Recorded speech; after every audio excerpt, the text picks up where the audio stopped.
Hello, Namaskar. Welcome you to the SAAR analysis. I am Chaman Nayak and here's my take. Well, I want you to guess a number. No, don't worry. It's not India's GDP, nor it is China's export, neither it is America's military budget. But a teenager born today is expected to spend 17 long years of their life online. Well, I'm repeating it 17 long years. So here's my question. If a foreign country control the minds of your children for 17 long years, would you call it power or influence? Let's dig it out. Because one of world's most advanced democracy has just made remarkable decision.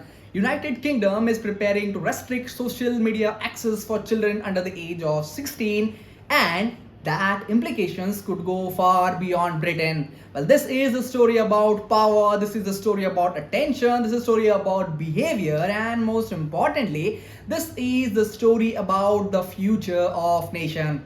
Well, according to data, the United Nations is moving towards one of the toughest social media restrictions in the democratic world. Platforms such as TikTok, Snapchat, and other social media giants are inaccessible to users under the age of 16 through strong age verification requirement. Well, the decision follows a growing concern over mental health, online addiction, cyberbullying, and declining attention among young people. Think about this, declining attention. Well, for decades, government competed to connect people more often with the internet, but today the government is debating about how to disconnect the children from it. Well, this tells you everything about how the conversation has changed. Now, here's what evidence speaks about. Social media companies operate in what economists call attention economy. I'm repeating this word, attention economy, because the longer the users stay on the platform, the more valuable they become. Every notification, every recommendation, every swipe, every scroll is designed to compete for one finite resources, human attention. And we all know that it is often termed as attention economy. And increasingly, the policy makers are asking the children should be exposed to this competition without stronger safeguards. And that's why countries across Europe, Australia, and all other advanced economies are now rethinking what rules to be made in this digital age. Now, the question arises why this matters. Because this is where the story becomes strategically important.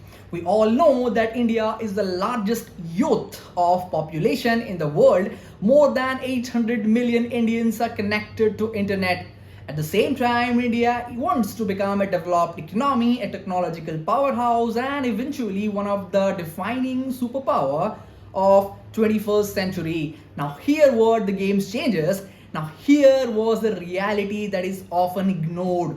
The future of India will not be determined by the smartphone, it will be determined by what Indians do with them. Because economic power is ultimately the function of human capital, the engineers who build the AI, the entrepreneurs who create the job, the scientists who develop new technologies, the soldiers who protect the nation, and the policymaker who shape the future all depend on one critical resources, and that is focus. And focus is becoming one of the most contentious resources on the earth today. Now let's look at the bigger picture. The real story isn't about social media. The real story is what government is beginning to treat attention as a strategic national asset. Just as previous generation protected oil fields, factories, and infrastructure, modern states may increasingly seek to protect human attention.